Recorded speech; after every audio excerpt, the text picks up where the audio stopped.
읽은 본문 말씀은 사도 바울이 2차 전도 여행을 이렇게 돌면서 그리스의 아덴, 지금으로 말하면 그리스의 아테네라는 도시에 도착해서 일어난 일들이 기록되어져 있습니다. 여러분, 그 당시에 아덴은요, 철학의 도시였고 예술의 도시였고 문화의 도시였습니다. 또 그것은 우리가 잘 아는 것처럼 그리스의 신화 12명의 신전들이 세워져 있는 위대한 도시였다는 겁니다. 그런데 이 그리스의 아테네에서 바울이 설교를 하는 겁니다. 그런데 그 설교가 어떻게 시작이 되냐? 22절을 다시 한번 보십시오. 22절 우리 한번 읽어볼까요? 시작. 바울이 아레오파고 가운데 서서 말하되 아덴 사람들아 너희를 보니 조문사에 종교심이 많도다. 지금 바울이 아테네 시내가 한눈에 보이는 큰 바위 위에서 설교를 합니다. 그런데 그 설교를 하면서 뭐라고 이야기하냐면 22절을 다시 한번 보십시오. 너희를 보니 뭐가 많다? 범사에 종교심이 많도다. 너희를 보니 범사에 종교심이 많다라는 겁니다. 여러분, 바울은요 지금 많은 곳을 돌아다녔습니다.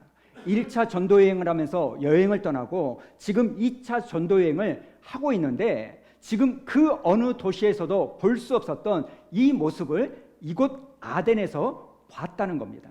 그게 뭐냐면 도시 곳곳에 뭐가 세워져 있어요? 신들이 세워져 있는 이 모습을 보는 거예요. 그리고 그 모습을 보면서 바울이 뭐라고 보냐? 내가 너희를 보니 범사에 종교심이 많다. 제가 이번 주간에 이 본문의 말씀을 묵상하는데 이건 분명히 바울이 아테네 시민들에게 하는 말입니다. 너희는 범사에 종교심이 너무나 많다. 그런데 이 말이 저에게 참으로 아프게 들리는 거예요.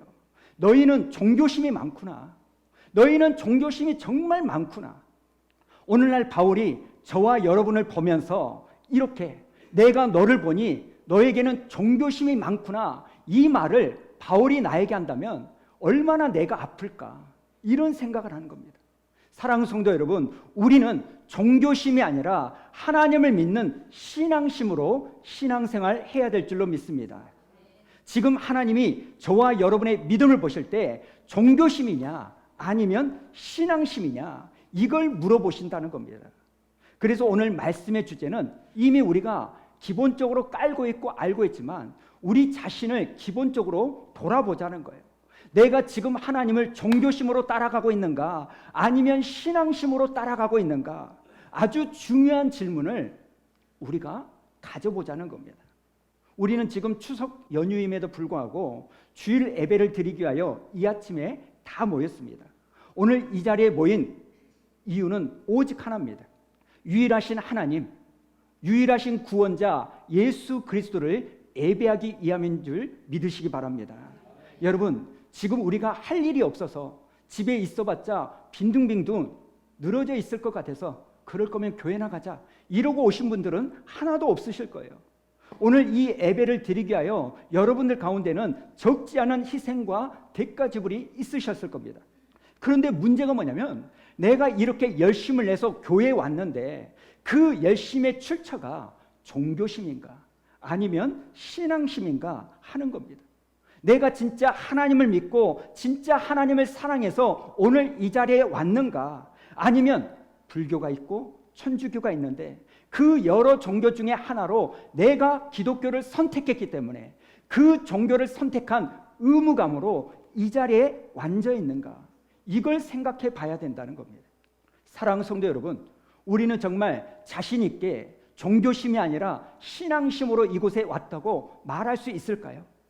이런 의미에서 우리 스스로에게 내가 종교심으로 종교생활을 하고 있는가 아니면 신앙심으로 신앙생활을 하고 있는가, 이걸 물어봐야 된다는 겁니다. 자, 그렇다면 여러분, 종교심은 뭐고 신앙심은 뭘까요? 이걸 분별해야 됩니다. 첫 번째, 여러분, 종교생활과 신앙생활을 구분할 수 있는 기준은 여러분 근본적인 차이가 있는데 어디에 차이가 있는지 아십니까? 마음에 차이가 있는 거예요. 종교생활과 신앙생활의 구분점은 마음에 있다는 겁니다. 그러니까 종교생활은요 종교심으로 하는 거고요, 신앙생활은 신앙심으로 하는 거예요. 여러분, 종교생활은 종교심입니다. 그 마음에는요 하나님이 없어요. 그런데 신앙심에는 그 마음에 누가 계세요? 하나님이 계십니다. 하나님 없이 교회를 출입한다? 그러면 그 사람은 종교인인 겁니다. 그런데 내 마음에 하나님을 모시고 교회를 출입하면 그 사람은 크리스찬이라는 거예요. 그러니까 종교인과 신앙인의 그 차이는 마음에서 구분이 되는 겁니다. 여러분, 종교인은요, 다른 종교에도 구원이 있다고 말합니다. 석가모니를 믿어도 천국, 극락에 갈 수 있다고 말합니다. 다른 종교에도 구원이 있다고 인정하는 사람은 여러분 종교인이에요. 아니, 서울로 올라갈 때 꼭 중부고속도로를 타고 올라갈 필요가 있냐? 국도도 있고 서해안 도로로 서울 갈 수 있는 거 아니냐? 여러분, 이렇게 말하는 거. 천국을 꼭 기독교로만 가야 하느냐? 이슬람도 있고 힌두교도 있고 불교로도 갈 수 있고, 그러니까 굳이 교회만 다닐 필요가 없다는 거예요. 어차피 우리는 천국에서 다 만나게 되어 있다는 거예요. 여러분, 이게 종교인입니다. 종교다원주의예요. 그런데 진짜 신앙인은 어떤 사람입니까? 진짜 신앙인은요, 다른 종교는 존중합니다. 여러분, 스님을 스님이라고 말씀해 주셔야 돼요. 여러분, 다른 종교를 인정하고 때로는 존중해 주셔야 됩니다. 그러나 그렇다고 해서 거기에 구원이 있다? 이렇게 말씀하시면 안 되는 거예요. 오직 구원은 예수 그리스도 한 분밖에 없는 줄로 믿습니다. 신앙인에게 있어서는 이것은 절대로 타협할 수 없는 독단적이고 독선적인 진리라는 거예요. 여러분, 왜 꼭 예수님이어야만 합니까? 그래서 좁은 길이고 그래서 좁은 문이에요. 요한복음 14장 6절에 보니까 예수님께서 이렇게 말씀하시죠. 우리 한번 읽어볼까요? 시작. 예수께서 이르시되 내가 곧 길이요 진리요 생명이니 나로 말미암지 않고는 아버지께로 올 자가 없느니라. 아멘. 여러분, 우리는 이 말씀 앞에 어떤 다른 설명도 붙이지 않습니다. 우리는 이 말씀을 액면 그대로 받아들이는 거예요. 사도행전 4장 12절에서도 이렇게 성경은 말하죠. 한번 보십시오. 다른 이로서는 구원을 받을 수 없나니 천하 사람 중에 구원을 받을 만한 다른 이름을 우리에게 주신 일이 없습니다. 여러분, 우리는 이 말씀에 근거하여 오직 예수님밖에 구원의 길이 없다는 이 신앙심을 가지고 예수님을 의지하고 예수님을 따라간 줄로 믿습니다. 두 번째, 종교심이냐 신앙심이냐, 이 기준은요, 누가 선택하느냐의 문제라는 거예요. 어떤 분이 저에게 그런 이야기를 해요. 이분이 사회생활 하다가 직장에서 어려운 일을 당하는 거예요. 엄청난 스트레스를 받는 거예요. 그런데 설상가상으로 어려운 일은 항상 엎친 데 겹친 격으로 오잖아요. 직장에서도 너무나 어려운데 남편과의 사이가 너무너무 좋지 않는 거예요. 그러다 보니 마음이 상하면 뭣도 상해요? 몸도 상하는 거예요. 이렇게 안 좋은 일이 끊이지 않고 생기니까 이런 마음이 불쑥 드는 거예요. 내가 이렇게 힘드니까 종교를 좀 가져야 되겠다. 나 혼자 버티려고 하니까 힘들다. 그래서 종교를 가지려고 열심히 탐색했다는 겁니다. 그래서 제일 먼저 생각한 종교가 불교라는 거예요. 그래, 내가 절에 좀 다녀야 되겠다.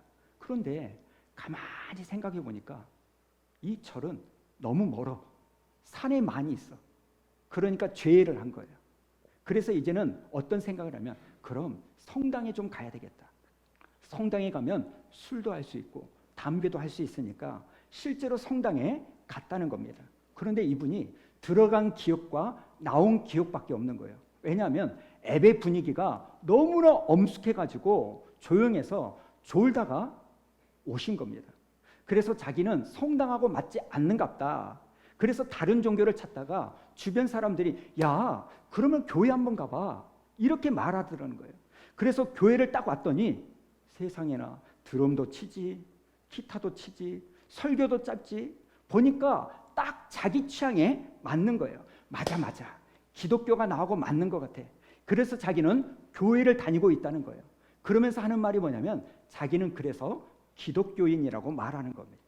여러분, 자기 취향에 따라서 기독교를 선택하고 교회를 출입하는 사람, 이분은 종교인일까요? 신앙인일까요?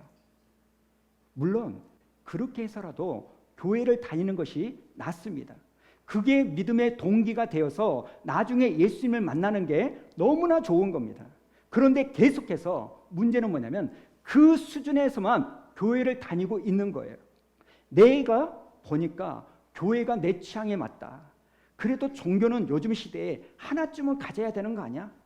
여러분, 계속해서 이 정도 수준으로만 교회를 다닌다면 그분은 절대로 신앙인이라고 말할 수가 없는 겁니다. 여러분, 종교인은요, 자기가 믿어준 거예요. 자기가 선택한 겁니다. 그러나 신앙인은 하나님이 내게 믿음을 주셔서 내가 하나님을 믿는 것인 줄로 믿습니다. 마지막으로 여러분, 종교인과 신앙인의 구분 짓는 또 다른 기준은 뭐냐면 종교 생활은요, 누구를 위해서 하는 걸까요? 종교인은요, 순전히 나를 위하여 믿는 거예요. 여러분, 하나님을 믿어도 나를 위해서 하나님을 믿겠다는 겁니다. 나를 위해서 하나님을 믿을 때 그 사람은 종교인이라는 거예요. 사랑하는 성도 여러분, 참된 신앙생활은 하나님을 믿기는 믿는데 나를 위해서가 아니라 하나님을 위하여 하나님을 믿는 것인 줄로 믿습니다. 여러분, 여기 아덴 그리스 신전이 있습니다. 그리스 신화에 나오는 12명의 신들이 그 아덴에 있는 거예요. 그 12명의 신들 가운데 1위가 누굽니까? 제우스죠. 제우스는 비의 신이에요. 그들은 농사를 짓는 사회였기 때문에 비가 절대적으로 필요합니다. 그래서 최고의 신으로 누구를 선택하냐면 넘버원은 제우스입니다. 그리고 제우스의 부인이 누구예요? 헤라죠. 헤라는 출산의 신이에요. 여러분, 그 당시의 여자들은요, 출산을 많이 하는 게 계급이었어요. 그래서 출산을 많이 하려고 출산의 신 헤라를 섬기는 거예요. 포세이돈은 어떤 신입니까? 바다의 신이죠. 배를 타고 바다에 가면 무사히 돌아와야 되잖아요. 그래서 바다의 신을 만들어서 바다의 신을 섬기는 겁니다. 이런 식으로 해서 전부 다 자기의 필요를 위하여 신들을 만들어 놓은 거예요. 농사를 지어야 되니까, 비가 필요하니까 제우스를 만들고, 애를 많이 낳아야 되니까 헤라를 만들고, 바다에서 무사히 돌아와야 되니까 포세이돈을 만들고, 전쟁에서 이겨야 되니까 누구를 만듭니까? 아테나라는 신을 만드는 거예요. 전부 다 나를 위하여 존재하는 거예요. 나의 필요를 위해서. 이런 점에서 저와 여러분도 하나님을 믿을 때 도대체 어떻게 믿냐는 거예요. 비가 필요하니까 하나님을 믿고 있는 것은 아닙니까? 내게는 비가 절대적으로 필요하니까 그 필요를 채우기 위한 수단으로 하나님을 믿고 있지는 않는가? 또 내가 바다에 나가야 되는데 무사히 돌아오기 위하여 하나님을 만들어 섬기고 있지는 않는가 하는 겁니다.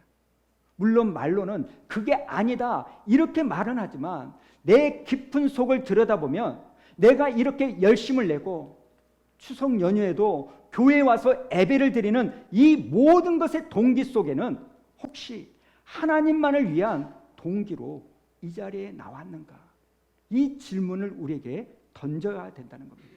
아니면 일종의 거래와 같이 하나님, 내가 이렇게 하니까 당신도 나에게 이렇게 해줘야 됩니다. 그런 모습으로 하나님을 믿고 있지는 않는지. 여러분, 이게 종교심입니다. 사랑하는 성도 여러분, 진짜 신앙생활이란 나를 위하여 하나님을 믿는 것이 아니라 하나님을 위하여 하나님을 믿는 것인 줄로 믿습니다. 여러분, 우리는 원래 죄인입니다. 죄인에게서 나온 열매는 뻔하죠. 예수님께서 마가복음 7장에 보면 죄인인 우리에게 나올 열매들을 쭉 말씀하시는데요. 자, 22절과 23절 우리 한번 읽어봅니다. 시작. 속에서 곧 사람의 마음에서 나오는 것은 악한 생각, 곧 음란과 도둑질과 살인과 간음과 탐욕과 악독과 속임과 음탕과 질투와 비방과 교만과 우매함이니. 여러분, 죄인인 우리는요, 입만 열면 이런 것들만 열매를 쏟아냈습니다. 입만 열면 밖에 나가서 무슨 행동만 하면 이렇게 더러운 열매들만 맺을 수밖에 없는 거예요. 이런 죄인인 우리에게 무슨 소망이 있겠습니까? 이런 죄인은요, 뽑혀서 지옥의 불쏘시개로 쓰일 수밖에 없습니다. 이게 우리의 운명입니다. 그런데 하나님께서 저와 여러분을 불쌍히 여기셔서 우리를 구원하시기로 결정하신 겁니다. 그래서 우리가 죄에게 진 모든 빚을 하나님이 대신 갚아주시더라는 겁니다. 그래서 하나님이 죄에게 물으신 거예요. 내가 이 사람 배홍수를 내 아들로 삼을란다. 죄야, 내가 너에게 얼마를 주면 좋겠니? 죄가 하나님께 이렇게 대답합니다. 당신의 생명을 내게 주시오. 그러면 이 배홍수를 당신에게 주겠소.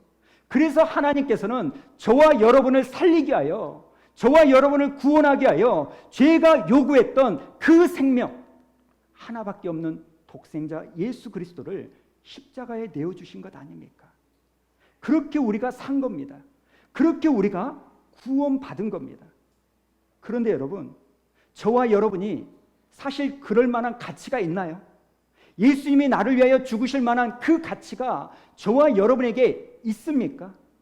내가 그런 값을 지불하고 하나님의 자녀가 될 만큼 하나님께서 나를 그렇게 사랑해 주셨는데 나는 얼마만큼 신실하게 하나님을 사랑하고 얼마만큼 신실하게 하나님을 섬기고 있는가? 나는 오늘도 하나님의 음성에 귀를 기울이고 하나님께 순종하는 삶을 살고 있는가? 나는 오늘도 하나님이 사랑하시는 저 형제와 자매들을 어떻게 섬기고 사랑하며 용서하고 살고 있는가? 여러분은 이 질문 앞에 서 있다면 여러분의 마음은 먹먹해지지 않습니까? 생각하면 생각할수록 예수가 나를 위하여 죽을 만한 나는 가치 있는 인생인가? 하나님께서 당신 하나밖에 없는 그 예수를 죽이면서까지 구원하실 만한 내가 그런 가치 있는 인생인가? 여러분, 우리는 아니잖아요. 저는 여기에 덧붙여서 목사라고 하는 엄청난 직분을 하나님이 주셨습니다. 나를 구원해 주시고 나를 자녀 삼아 주신 것도 감사한데 저에게 영광스럽고 순결한 하나님의 말씀을 전할 수 있는 이 직분을 저에게 주셨습니다. 그러니 제가 얼마나 더 하나님께 감사해야 될까요? 제가 얼마나 더 두렵고 떨린 마음으로 이 직분을 감당해야 되겠습니까? 그런데 돌아보면 나는 그럴 만한 가치가 있는 인생이 아닙니다. 너무너무 연약하고 부족하고 넘어지기 쉬운 죄인이라는 겁니다. 그런데도 저 같은 사람을 부르셔서 지금도 하나님께서 써주신다는 이 사실이 기가 막히고 민망할 따름이에요. 사랑하는 성도 여러분, 죄인으로서 사망의 열매, 부끄러운 열매밖에 맺지 못하는 저와 여러분, 기껏해야 우리의 운명은 지옥의 불쏘시개로 쓰일 수밖에 없는 저와 여러분을 하나님께서 구원하여 나를 자녀 삼아 주신 것, 이것도 감사한데 비가 좀 내리지 않는다고 하나님을 원망하고, 농사를 지었는데 농사가 좀 망쳤다고 하나님을 원망하고, 내 기대한 것이 좀 이루어지지 않았다고 하나님 어떻게 나에게 이루실 수가 있습니까? 하나님이 정말 나를 사랑하신 거 맞습니까? 하나님이 진짜 있는 거 맞습니까? 우리는 이러지 않습니까? 사랑하는 성도 여러분, 하나님께서 저와 여러분을 구원해 주신 이유는 종교인이 되라고 구원해 주신 게 아니라 신앙인이 되라고 구원해 주신 것을 믿으시기 바랍니다. 여러분, 저는 목사님들 중에 종교인을 봤습니다. 장로, 권사, 안수집사, 직분자들 중에 종교인들을 많이 봤습니다. 여러분, 직분에 속지 마십시오. 직분이 신앙인을 만든다? 천만의 말씀입니다. 여러분, 종교인들 중에는요, 진짜 성품이 좋으신 분이 너무나 많습니다. 따뜻하고 인자하고 윤리적이고 도덕적이고 깨끗한 분들이 너무너무 많습니다. 그런데 그런 성품으로 신앙인이냐 종교인이냐 이걸 구분한다? 천만의 말씀입니다. 여러분, 진짜 종교인과 신앙인이 구분되는 시점이 있는데 그때가 언제인 줄 아십니까? 고난의 때를 만날 때예요. 고난. 여러분, 종교심으로 하나님을 따라가는 사람은요, 나를 위하여 하나님을 믿기 때문에 내 삶에 고난이 오면 그것을 버텨낼 재간이 없습니다. 아니, 그렇게 이 고난을 좀 막아주라고 내가 하나님을 믿는데 고난이 내게 닥치는 거예요. 이것은 어떻게 해석이 되냐면 하나님이 힘이 없다는 것으로 해석이 되는 거예요. 하나님이 막지를 못한 거예요. 그런 하나님을 내가 못하러 믿느냐? 그러니 헌신짝처럼 떠나버리는 겁니다. 여러분, 종교인은요, 이해할 수 없고 납득될 수 없는 이 고난 앞에 믿음으로 버텨내 재간이 없습니다. 그러나 오직 신앙심만을 가진 신앙인, 나를 위해서 하나님을 믿는 것이 아니라 나 같은 죄인을 구원해 주신 그 은혜, 이것만으로 나는 이미 충분한 은혜를 받았다. 이것을 믿고 붙잡는 사람은요, 비가 좀 안 와도 농사를 좀 망쳐도 하나님을 떠나지 않는다는 겁니다. 하나님을 끝까지 바라보고 하나님을 끝까지 기다린다는 거예요. 고린도후서 6장 8절부터 10절 우리 한번 읽어볼까요? 신앙심을 가진 사람의 믿음의 선포인데요, 우리 합독하겠습니다. 시작. 우리는 속이는 자 같으나 참되고 무명한 자 같으나 유명한 자요, 죽은 자 같으나 보라 우리가 살아있고 징계를 받은 자 같으나 죽임을 당하지 아니하고 근심하는 자 같으나 항상 기뻐하고 가난한 자 같으나 많은 사람을 부유하게 하고 아무것도 없는 자 같으나 모든 것을 가진 자로다. 여러분, 종교인은 절대로 이렇게 고백할 수 없습니다. 종교인은요, 가난하면 가난한 거예요. 안 가지면 안 가진 겁니다. 그런데 신앙인은 그렇지 않습니다. 가난해도 믿음의 눈으로 보니까 나는 부유한 자다는 거예요. 나는 아무것도 없는 것처럼 보이지만 모든 것을 가졌다는 거예요. 왜요? 하나님의 은혜가 내게 임했으니까. 복의 근원이 내게 있으니까. 보배이신 예수가 내 안에 계시기 때문에. 사랑하는 성도 여러분, 복은 영적인 복과 현세적인 복이 있죠. 그런데 우리는요, 현세적으로 손에 현찰만을 쥐는 것이 진짜 복이라고 착각하며 삽니다. 그러나 여러분, 진짜 복은요, 내가 예수를 믿는 거예요. 작년보다 올해 예수님을 더 잘 믿는 거, 지난달보다 이번 달 내가 예수님을 더 잘 믿으면 여러분, 그게 복받는 복인인 줄로 믿으시기 바랍니다. 여러분, 목사라고 해서 믿음 있다고 생각하지 마세요. 제가 얼마나 내 자신의 모습을 보고 현타가 와가지고 절망스러울 때가 있는지 아십니까? 최소한 1년에 한두 번은요, 제 존재에 대한 염증이 느껴져요. 나는 왜 이렇게밖에 안 되나? 내 실상이 이거나. 그러나 여러분, 그러기 때문에 내가 예수님을 더 붙잡아야 되겠구나. 이 모습으로 나가니까 제가 복받는 인생이 되는 거예요. 사랑하는 성도 여러분, 하나님이 직분을 주신 것은 그 일을 하라고 주신 거지 믿음을 보고 주시는 건 아닙니다. 여러분, 각자가 여러분, 종교인, 종교심, 나를 위하여 하나님을 믿는 게 아니라, 내가 하나님을 선택한 것이 아니라 하나님이 나에게 믿음을 주셔서 내가 하나님을 믿고 있다는 이 믿음을 갖는 저와 여러분 되기를 주님의 이름으로 축원합니다.